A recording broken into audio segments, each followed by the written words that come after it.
Sean "Diddy" Combs in the days leading up to his arrest in New York last September. You want to put the stuff in my fanny pack, King? The exclusive video obtained by Netflix shows Combs debating with his lawyers about strategy. Listen to me. I'm going to get off the phone right now, and I am going to let you professionals look at the situation and come back to me with a solution. No matter what, no matter what nobody said. Let's just, here and there, y'all are not working together the right way. We're losing.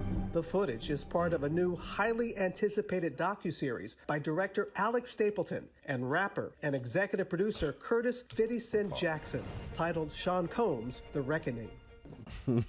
This nigga, 50 Cent is a criminal, bro. Like, he about that money, and he my cancer brother, and I love him, but good Lord, bro, get off his dick. I swear to God, like 50 Cent is just like, it would be 50 Cent behind this shit. Talking about the reckoning.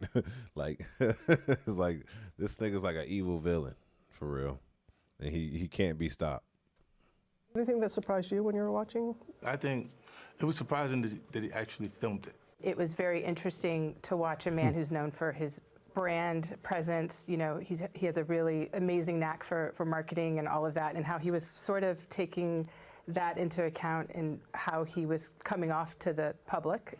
The exclusive video also shows Combs in Harlem greeting fans. Off my back, bro. Lord, you win. I'm going to win. Lord, you win. We win it. I'll accept it.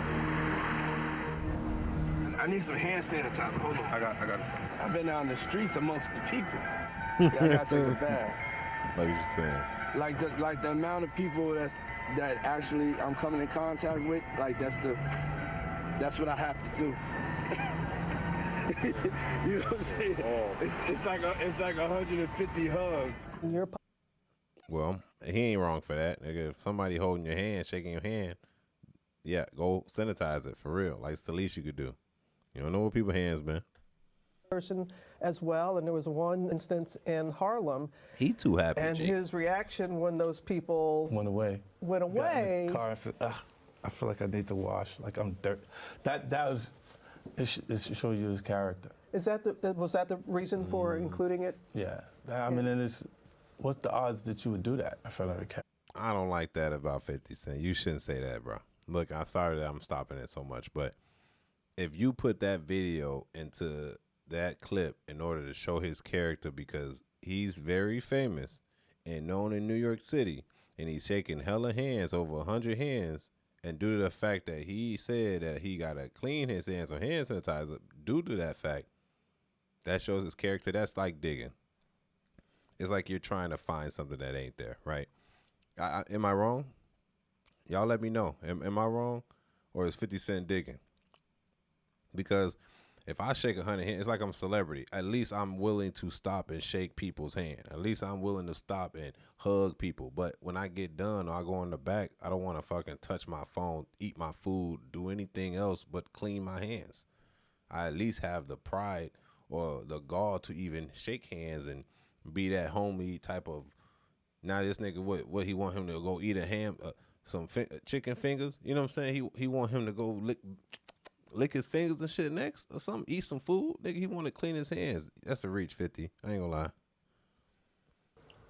Like that's one of the moments where he forgot he was on tape. How do you respond to people who say that it's more about the disdain that you have for Sean Combs than it is for giving the victims a platform? What they consider a pre-existing beef, right, for 20 years, right, is me being uncomfortable with him suggesting that he takes me shopping, or I looked at it like it was like a tester, like maybe you'll come play with me, type of thing, right?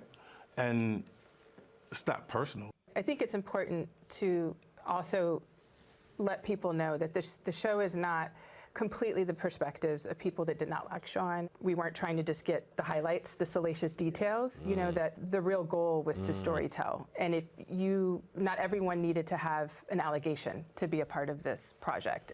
The 4-part series also features 2 jurors from Combs' trial who are speaking for the first time about how they reached their mixed verdict, finding Combs guilty of 2 prostitution offenses, but clear of racketeering and sex trafficking charges, both sharing their thoughts on the relationship between Combs and singer Cassie.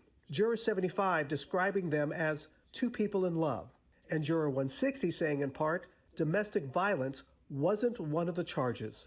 Cassie, is she a victim in all this? My I soul. believe Cassie's a victim in all this because she came in as such, she's like 18, like 19 years old in the very beginning. After a while, over time, you condition for it. The goal of what the film is trying to do is to let the audience kind of come in to ask questions like, were their decisions colored by certain things, and who got the benefit of the doubt, you know, in that courtroom? Do you think that hip-hop culture was on trial as much as Sean Combs was? Look, if I didn't say anything, you would interpret it as the hip-hop is fine with his behaviors. There's no one else being vocal. So you would look at it and just say, because that mind your business, or let me not say nothing about nothing, or those things, it would allow the entire culture to register as if they're for that behavior. If Sean Combs watches this, what do you think he's going to feel? Like, wow, this is amazing. I think he's going to say this is the best documentary I've seen in a long time. Because you'll see people saying that. I mean, he may feel a different way about pieces and bits of it, but he knows the truth. I think he'll see the truth in it. Wow. I'm going to watch it. Yep. I'm going to watch it and verify because I try not to play the bias card. You know what I'm saying? I wish I was a juror in that situation because I feel like 50 Cent is a little biased, bro. You don't personally like him. Why don't 50 Cent like him? For those that don't know, Jane Doe happened to be 50 Cent's baby mama. Yes, which was one of the people that testified against Diddy. And she had a love triangle with Diddy. And he was doing all his freaknik shit with her too. Consensual though. Nothing was forced. It was all asked about if you followed the Diddy trial. And Jane Doe happened to be, what's her real name? Starts with a G. Gazelle? Something. Her name is something. Anyway, everybody knew who she was when they seen her. Because just because you Jane Doe don't mean we don't know who you is. Come to find out is his baby mama. Diddy was screwing 50 Cent's baby mama. And now 50 Cent not only wrote a letter to the judge at his sentencing saying how he should stay in there, he's such a bad person. This man has wrote a documentary about him and how bad of a person he thinks he is, so he can like depict him as like a horrible individual. And I know this is going to be kind of biased because when he just mentioned about how Diddy wanted to wash his hands after touching multiple people's hands, how he's not a humbled individual. I'm like, any common person would wash their hands after shaking hands with everybody. You think the president don't clean his hands after shaking everybody's hands? Like, you don't think people do that? That's just, common sense, right? So I think in this aspect, and this is just my opinion, I think 50 Cent is a little biased when it comes to this documentary. I will watch it and try to do a little analyzation of it and tell you what I think about it when I see it. But in the mindset, I think that 50 Cent was actually super biased. Yes, so if you're going to watch the Diddy documentary by 50 Cent, I do think there's going to be a bias there. Like, my man's was screwing your baby mama. Since he was screwing your baby mama, it makes sense that you're going to make a documentary about him. Yeah. 50 Cent a dirty motherfucker. I like 50 too. That's the crazy part about this whole situation. Y'all let me know what y'all think about this in the comment section, please. Don't forget to like the video for the YouTube algorithm. Lastly, don't forget to subscribe. It's your boy AngeloSavage, man. We do this. Let's go. This is AngeloSavage's Night News. Let's go. Peace.